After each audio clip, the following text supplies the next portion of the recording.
আসসালামু আলাইকুম প্রিয় দর্শক, সবাই কেমন আছেন? চলে আসলাম গুরুত্বপূর্ণ আবহাওয়ার আপডেট নিয়ে। আগামী সোমবার 13 জানুয়ারি থেকে দার্জিলিং, শিলিগুড়ি, গাংটক এবং থিম্পু এই এলাকায় বিক্ষিপ্ত আকারে ঝড় বৃষ্টিপাতের সম্ভাবনা রয়েছে। আগামী 24 থেকে 48 ঘন্টায় রাজধানী ঢাকা বিভাগ থেকে শুরু করে দেশের উত্তরাঞ্চল এবং দেশের দক্ষিণাঞ্চল, ভারতের পশ্চিমবঙ্গ সহ উত্তরবঙ্গ, আসাম, ত্রিপুরা এবং বাংলাদেশের 64 জেলার মধ্যে কোন কোন জেলায় ঝড় বৃষ্টিপাতের সম্ভাবনা, কোন কোন জেলায় প্রচণ্ড ঠান্ডা শীতের আমেজ রয়েছে তা একেবারে সম্পূর্ণ ডিটেলসে বিস্তারিতভাবে জানিয়ে দেবো ভিডিওটির মাধ্যমে। আশা করি ভিডিওটি না টেনে শেষ পর্যন্ত দেখবেন। ভালো লাগলে লাইক করবেন। সবার আগে গুরুত্বপূর্ণ আবহাওয়ার আপডেট পেতে চ্যানেলটি সাবস্ক্রাইব করে পাশের বেল বাটনে ক্লিক করে রাখবেন। আর ভিডিওটি আপনি কোন জেলা থেকে লাইভ দেখছেন কমেন্ট করে জানিয়ে দিন। এইবার জেনে নিন এক নজরে। তো এই মুহূর্তে আমরা সরাসরি লাইভ ম্যাপের মধ্যে চলে আসলাম। আগামী 24 থেকে 48 ঘন্টায় বাংলাদেশের উত্তরে বেশ কিছু এলাকায় প্রচণ্ড কুয়াশা প্রবেশ করতে পারে। এছাড়া আজ রাতেও বাংলাদেশের উত্তরাঞ্চল সহ একেবারে দক্ষিণ পূর্ব বেশ কিছু এলাকায় ঘন কুয়াশায় চাদরে কিন্তু ঢাকা রয়েছে। রাতেও প্রচণ্ড কুয়াশা থাকতে পারে এবং আগামীকালে বেশ কিছু এলাকায় কুয়াশা থাকতে পারে।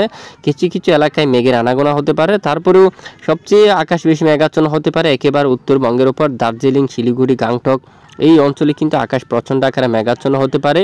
এছাড়া আলিপুরদুয়ার থেকে শুরু করে আরও উত্তরে ভুটানের এখানে বেশ কিছু এলাকায় আকাশ মেঘলা হতে পারে। পাশাপাশি শিলংয়ের এখানে কিন্তু আকাশ মেঘাচ্ছন্ন হতে পারে। আপাতত বাংলাদেশের উপর আকাশ মেঘাচ্ছন্ন হওয়ার সম্ভাবনা খুবই কম। রাজধানী ঢাকা বিভাগের বেশিরভাগ এলাকায় আংশিক ধোঁয়াশা নিয়ে আকাশ পরিষ্কার থাকবে। বিশেষ করে অনেকটা ঠান্ডা শীত থাকতে পারে। রাজবাড়ী, ফরিদপুর, এখানে পাবনা, চুয়াডাঙ্গা, মেহেরপুর, যশোর এখানে বেশ কিছু এলাকায় অনেকটা ঠান্ডা শীতের আমেজ থাকতে পারে আজ রাত থেকে শুরু করে আগামী কয়েকদিন। বিশেষ করে পাবনা থেকে শুরু করে এখানে দেখুন সিরাজগঞ্জ এবং নন্দিনীগ্রাম, বগুড়া এই এলাকায় এবং বালুরঘাট, গাইবান্ধা, তারপর গঙ্গারামপুর এবং মালদা, চাঁপাইনবাবগঞ্জ তাপমাত্রা কিন্তু একেবারে 10 ডিগ্রি, এখানে 11 ডিগ্রি সেলসিয়াসের ঘরে কিন্তু থাকবে। এবং এখানে বিশেষ করে এখানে পশ্চিম দিক থেকে অনেকটা ঠান্ডা শীতও কিন্তু প্রবেশ করতে পারে। এখানে রংপুর থেকে শুরু করে রাজশাহী এবং এখানে খুলনা বিভাগের উত্তরে বেশ কিছু এলাকায় আজ রাত থেকে ঠান্ডা শীতের আমেজ কিন্তু বাড়তে পারে। আগামীকাল এবং আগামী পরশু নাগাদও ঢাকা বিভাগ সহ খুলনা, বরিশাল, চট্টগ্রাম বিভাগের পশ্চিমের বেশিরভাগ জেলায় ঠান্ডা শীতের আমেজ কিন্তু অনেকটাই বাড়তে পারে। এবং আগামী পরশু থেকে পটুয়াখালী, বরগুনা, কলাপাড়া, চরপেশম, তজুমুদ্দিন, বরিশাল, তারপর দিকে মোলাদি সকল এলাকায় ঠান্ডা শীতের আমেজ কিন্তু বাড়বে।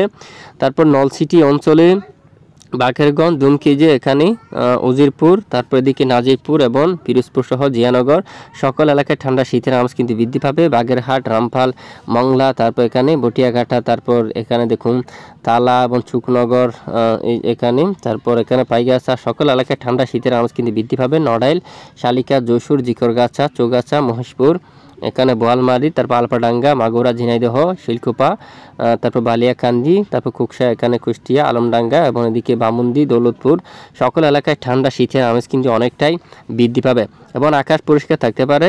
তারপরে কিন্তু ধোঁয়াশাময় আকাশ থাকতে পারে এবং আকাশের উপর অনেকটাই কুয়াশা থাকতে পারে।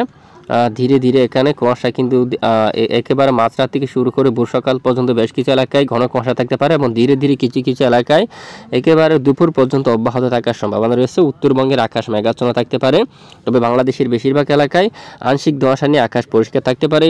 আপাতত ঝড় বৃষ্টি হওয়ার মতো তেমন পরিস্থিতি বা সম্ভাবনা কিন্তু আমরা দেখতে পাচ্ছি না।